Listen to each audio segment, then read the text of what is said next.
മഴതോരും മുൻപേ ഇവിടെ വരാൻ പോകുന്ന കഥയിലേക്ക് എല്ലാവർക്കും സ്വാഗതം. അലീന അങ്ങനെ അലീനയുടെ പപ്പയുമായി പിണങ്ങിയിരിക്കുകയാണ് കേട്ടോ. പിണങ്ങുക മാത്രമല്ല, അലീന ഭക്ഷണമൊന്നും കഴിക്കുന്നുമില്ല. ഇത് കണ്ട് അവധക്കുട്ടി പോയി സ്റ്റാൻലിയോട് പറഞ്ഞു, മോനെ, നിൻ്റെ മോള് ഭക്ഷണമൊന്നും കഴിക്കുന്നില്ല കേട്ടോ. അവൾ നല്ല വാശിയിലാണ്. നിൻ്റെയല്ലേ മോള്, പിന്നെ വാശി പിടിക്കാതിരിക്കുമോ? നീ ഒന്ന് ചെന്ന് സമാധാനിപ്പിക്ക്. അവൾ എന്താണ് ആവശ്യപ്പെടുന്നത് അത് നിനക്കങ്ങ് സാധിച്ചു കൊടുത്തൂടെ? അവൾ എന്തെങ്കിലും പറയുന്നുണ്ടെങ്കിൽ അത് നിൻ്റെ നല്ലതിന് വേണ്ടിയാണ്, അല്ലാതെ അവൾക്ക് വേറൊന്നും നേടാൻ വേണ്ടിയല്ല. നീ അതങ്ങോട്ട് അംഗീകരിച്ചു കൊടുക്ക്. ഓ, അപ്പനും അവളുടെ ഭാഗത്തായോ എന്ന് സ്റ്റാൻലി ചോദിക്കാൻ കേട്ടോ. ഞാൻ ആരുടെയും ഭാഗം നിൽക്കുന്നതല്ല. ഞാൻ ന്യായം എവിടെയാണോ അവിടെ നിൽക്കുന്നതാണ്. അവൾ പറയുന്നതിൽ ന്യായമുണ്ട്. ഇവിടെ നോക്കാനും പറയാനുമൊന്നും ആരുമില്ല എന്നൊരു ചിന്ത നിൻ്റെ സെർവൻറ്റിനുണ്ട്. അതുകൊണ്ട് തന്നെ നിൻ്റെ പൈസ മുഴുവൻ അവർ വേണ്ടുവോളം ദുരുപയോഗം ചെയ്തു. നീയാണെങ്കിൽ ഒന്നും അറിയാനും പോകുന്നില്ല. അത് അവൾ കണ്ടുപിടിച്ചിരിക്കുകയാണ്. അപ്പോൾ അവൾക്ക് ദേഷ്യം വരില്ലേ? അവൾ അനാഥാലയത്തിൽ വളർന്ന കുട്ടിയായതുകൊണ്ട് തന്നെ അവൾക്ക് പൈസ കളയുന്നതും ഒട്ടും തന്നെ ഇഷ്ടമല്ല. അതുകൊണ്ടായിരിക്കും അവളിങ്ങനെ വാശി പിടിക്കുന്നത്. നീ ഞാനൊക്കെ പണത്തിൻ്റെ മേലെ കിടന്നുറങ്ങിയത് കൊണ്ടാണ് നമുക്കൊന്നും അതിൻ്റെ വില തിരിയാത്തത്. പക്ഷേ അതല്ല അപ്പച്ച പ്രശ്നം. ഞാനിനിയിപ്പോൾ അതൊക്കെ ചോദിക്കാനും പറയാനും പോയി കഴിഞ്ഞാൽ പിന്നെ അവരിട്ടേച്ച് പോവില്ലേ? പിന്നെ ആര് ചെയ്യും പണിയൊക്കെ? എൻ്റെ മോളെ കൊണ്ട് എന്നാലും ഞാൻ അടുക്കളപ്പണിയൊന്നും ചെയ്യിപ്പിക്കില്ല. അതിനല്ല അവളിവിടെ കൂട്ടിക്കൊണ്ട് വന്നത്. അവളുടെ അമ്മയുടെ വീട്ടിൽ അവൾക്ക് അടുക്കളപ്പണിയും വീട്ടുപണിയും ഒക്കെ ആയിരുന്നു. ഇനി അവൾ എനിക്ക് രാജകുമാരിയെ പോലെ നോക്കണം. അപ്പോൾ നല്ലൊരു കുക്കിനെ കിട്ടണ്ടേ? അതുകൊണ്ടാണ് ഞാൻ പിന്നെ ഒന്നും മിണ്ടാത്തത്. ഒന്ന് കണ്ണടച്ച് നിന്നാൽ മതി. അവർ നന്നായിട്ട് ഭക്ഷണമൊക്കെ ഉണ്ടാക്കുന്നുണ്ടല്ലോ. എത്രയോ വർഷമായി ഇവിടെ വർക്ക് ചെയ്യുന്നു. എല്ലാം ശരി തന്നെ സ്റ്റാൻലി. പക്ഷേ അലീനയുടെ കാര്യത്തിൽ തീരുമാനമെടുക്കണ്ടേ? അവളിങ്ങനെ പട്ടിണി കിടന്നാൽ എങ്ങനെ ശരിയാകും? ഇതിപ്പോൾ എനിക്കും കഴിക്കാൻ പറ്റുന്നില്ലല്ലോ. അവൾ കഴിക്കാണ്ടിരിക്കുമ്പോൾ എന്താ ഇപ്പോൾ ചെയ്യുക? നീ എന്തെങ്കിലും ഒന്ന് ചെയ്തേ പറ്റുള്ളൂ സ്റ്റാൻലി. അന്ന് രാത്രി സ്റ്റാൻലി ഉറങ്ങാൻ കിടന്നപ്പോൾ ഇതുതന്നെയായിരുന്നു ചിന്തിച്ചു കൊണ്ടിരുന്നത് കേട്ടോ. എന്തെങ്കിലും ഒരു പരിഹാരം കാണണം. ഇങ്ങനെ അവളെ പട്ടിണിക്കിട്ടാൽ ശരിയാവില്ല. എന്തെങ്കിലും ആയിപ്പോവില്ലേ? നേരം വെളുക്കട്ടെ, എന്തെങ്കിലും ചെയ്യണമെന്ന് വിചാരിച്ച് സ്റ്റാൻലി കിടന്നുറങ്ങി. നേരം വെളുത്തവടെ സ്റ്റാൻലി ആദ്യം തിരക്കിയത് അലീനയാണ്. അലീന എഴുന്നേറ്റിരുന്നു. ഉമ്മർത്ത് പോയി വയ്യാതിരിക്കുകയായിരുന്നു. സ്റ്റാൻലി ദൂരെ നിന്നും കണ്ടു. അവളുടെ മുഖത്ത് ഒട്ടും പ്രസരിപ്പില്ല. ആകെ വാടിത്തളർന്നിരിക്കുന്നു. ഇങ്ങോട്ട് വരുമ്പോൾ എന്ത് നല്ല മുഖമായിരുന്നു, എന്തൊരു പ്രസരിപ്പായിരുന്നു. ഇപ്പോൾ കണ്ണൊക്കെ വാടി. എത്ര ദിവസമായി മര്യാദക്ക് ഫുഡ് കഴിച്ചിട്ട്? സ്റ്റാൻലി അവരുടെ അടുത്തേക്ക് ചെന്നു. എന്താ അലീന നിൻ്റെ പ്രശ്നം? പ്രശ്നം എന്താണെന്ന് ഞാൻ പപ്പയോട് പറഞ്ഞതല്ലേ. എനിക്ക് ഈ വീട്ടിൽ ഒരു കാര്യവും ചെയ്യാനുള്ള അവകാശമില്ലെങ്കിൽ പിന്നെ ഞാൻ പപ്പയുടെ മോളാണെന്ന് പറയുന്നതിൽ എന്താ കാര്യം? അത് പിന്നെ മോളെ, നമ്മൾ എന്തെങ്കിലും പറയാൻ പോയി കഴിഞ്ഞാൽ പിന്നെ അവൻ ഇട്ടേച്ച് പോവില്ലേ?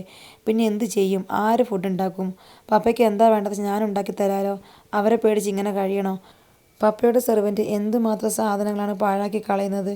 ഇതൊന്നും കിട്ടാത്ത എത്രയോ പാവങ്ങളുടെ വീടുകളുണ്ട്, എത്രയോ അനാഥാലയങ്ങളുണ്ട്. ഇതൊക്കെ പപ്പയ്ക്ക് അറിയാമോ? എങ്ങനെ അറിയാനല്ലേ? ഒരു ബംഗ്ലാവിൽ കുത്തിയിരുന്ന് ഒരുപാട് നേരം മദ്യപിച്ച് പട്ടികളെ സ്നേഹിച്ച് സെർവൻറ്റിനൊക്കെ വാരിക്കൊരു പണവും കൊടുത്ത് ഭക്ഷണം നേരത്തിനും കാലത്തിനും കിട്ടിയാൽ മതി. അതൊക്കെയല്ലേ ഇവിടുത്തെ അവസ്ഥ. അടുക്കളയിൽ മാത്രമല്ല, പപ്പ പണം കൊടുത്ത് സാധനങ്ങൾ വാങ്ങിപ്പിക്കുമ്പോൾ എല്ലാ സാധനങ്ങളും ഇവിടെ എത്തുന്നുണ്ടോയെന്ന് പോലും എനിക്ക് സംശയമുണ്ട്. അതൊക്കെ എനിക്കൊന്ന് ചെക്ക് ചെയ്യണമെങ്കിൽ പപ്പയുടെ സമ്മതം വേണം. പപ്പ ഇങ്ങനെ ഒന്നിനും സമ്മതിക്കാതെ കണ്ണടച്ചിരുന്നാൽ പിന്നെ എനിക്കൊന്നും ചെയ്യാൻ കഴിയില്ല.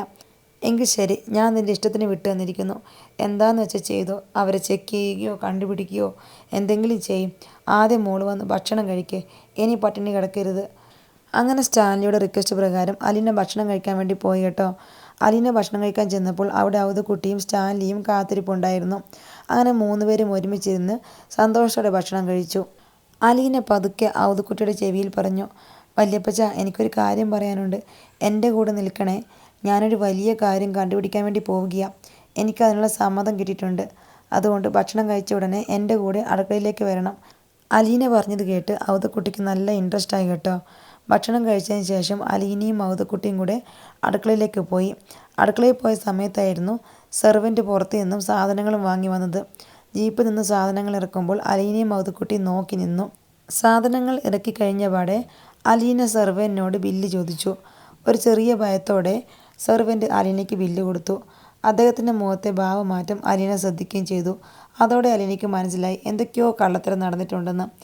അതുകൊണ്ട് തന്നെ അലീനയും അവധക്കുട്ടിയും ചേർന്ന് എല്ലാ സാധനങ്ങളും വിശദമായി പരിശോധിച്ചു. അപ്പോഴാണ് മനസ്സിലായത് ബില്ലിൽ കാണുന്ന അത്രയും അളവ് വീട്ടിൽ കൊണ്ടുവന്ന സാധനങ്ങൾക്കില്ല എന്ന്. ഈ കൊണ്ടുവന്ന സാധനങ്ങളെല്ലാം തന്നെ ജീപ്പിൽ പെട്ടെന്ന് കയറ്റിക്കോ എന്ന് അലീന പറഞ്ഞു.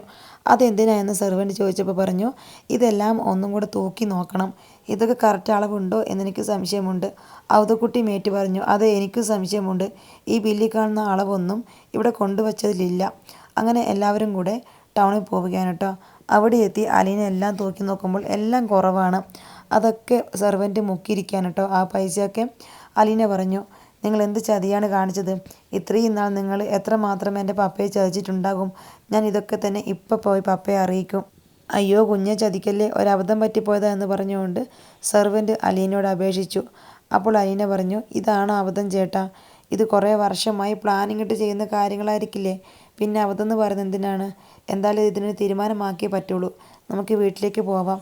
പപ്പയെ ഞാൻ എന്തായാലും ഈ കാര്യങ്ങളൊക്കെ അറിയിക്കും. അപ്പോഴേക്കും സ്റ്റാൻലിയുടെ സെർവൻറ്റിന് ദേഷ്യം വരികയാണ് കേട്ടോ. ഇന്നലെ വന്ന ഒരു അനാഥ പെണ്ണ് എല്ലാം കണ്ടുപിടിച്ചിരിക്കുന്നു. ഇവളെ സൂക്ഷിക്കണം, ഇല്ലെങ്കിൽ ഭയങ്കര ബുദ്ധിമുട്ടായിരിക്കും. ഇവളെ എങ്ങനെയെങ്കിലും ഈ വീട്ടിൽ നിന്ന് ഓടിച്ചേ പറ്റൂ.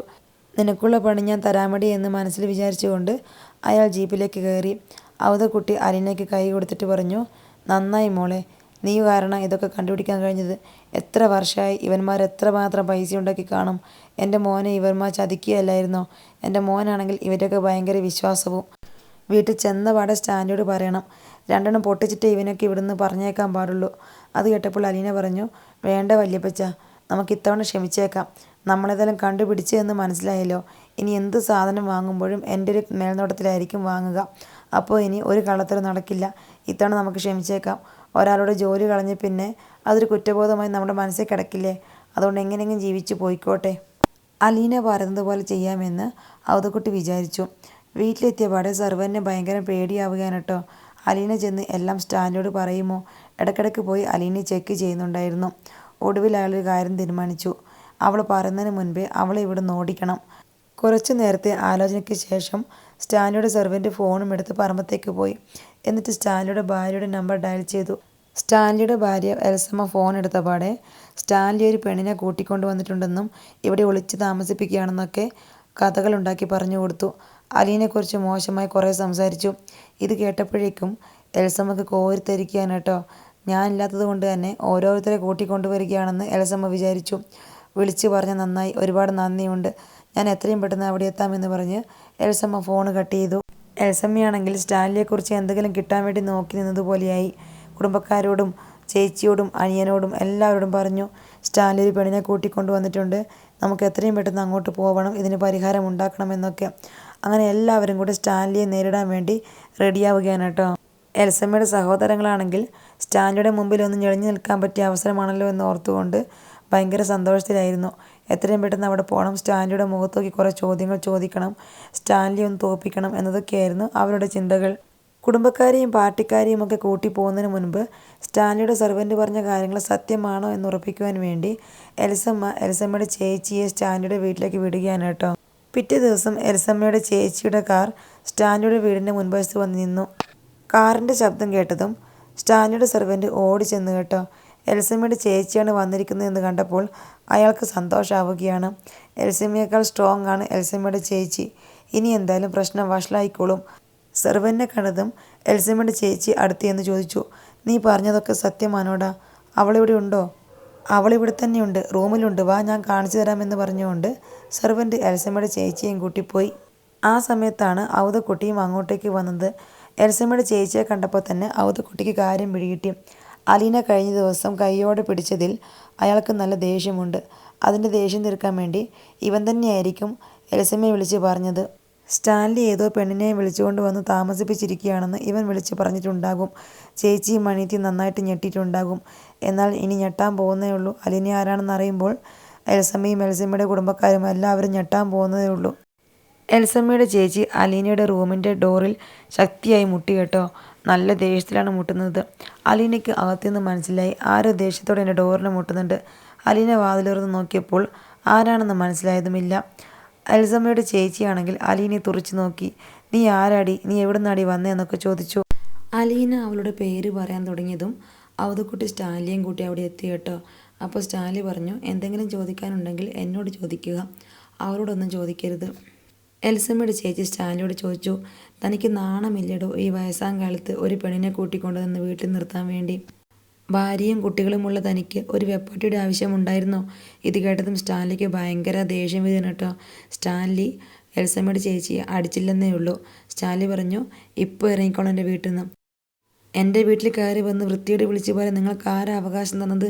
ഞാനന്ന് വിരലിന് പിടിച്ചാലുണ്ടല്ലോ എന്ന് പറഞ്ഞുകൊണ്ട് സ്റ്റാൻലി സ്റ്റാൻലിയുടെ പട്ടികളെ നോക്കിയാണ് കേട്ടോ. അപ്പോഴേക്കും പട്ടികളൊക്കെ മുരണ്ട് തുടങ്ങി. അത് കണ്ടപ്പോഴേക്കും എൽസമ്മയുടെ ചേച്ചിക്ക് പേടിയാവുകയാണ് കേട്ടോ. അവർ പട്ടികളുടെ മുഖത്തേക്ക് നോക്കി. പട്ടികളുടെ മുഖത്താണെങ്കിൽ എൽസമ്മയുടെ ചേച്ചിയെ കൊല്ലുവാനുള്ള ദേഷ്യമുണ്ട്. സ്റ്റാൻലിയോട് ദേഷ്യത്തിൽ സംസാരിച്ചു എന്ന് പട്ടികൾക്ക് മനസ്സിലായിരിക്കുന്നു. ഇയാളും ഇയാളുടെ ഒരു നശിച്ച പട്ടികളും എന്ന് മനസ്സിൽ പിറുപിറുത്തുകൊണ്ട് എൽസമ്മയുടെ ചേച്ചി വീട്ടിൽ നിന്ന് മുറ്റത്തേക്ക് ഇറങ്ങിപ്പോയി. അപ്പോൾ സ്റ്റാൻലി പുറകിൽ നിന്ന് വിളിച്ചു, ഇനി എൻ്റെ വീട്ടിൽ വരികയാണെങ്കിൽ മര്യാദയ്ക്ക് പെരുമാറിക്കൊള്ളണം. എന്നോട് എന്തെങ്കിലും ചോദിക്കാനുണ്ടെങ്കിൽ മര്യാദയ്ക്ക് സംസാരിച്ചോളണം. എങ്കിൽ മാത്രമേ സ്റ്റാൻലിയുടെ ഭാഗത്തു നിന്ന് മര്യാദ ഉണ്ടാകുള്ളൂ. ഓർമ്മയിലിരിക്കട്ടെ എന്ന് പറഞ്ഞുകൊണ്ട് സ്റ്റാൻലി അകത്തേക്ക് കയറിപ്പോയി.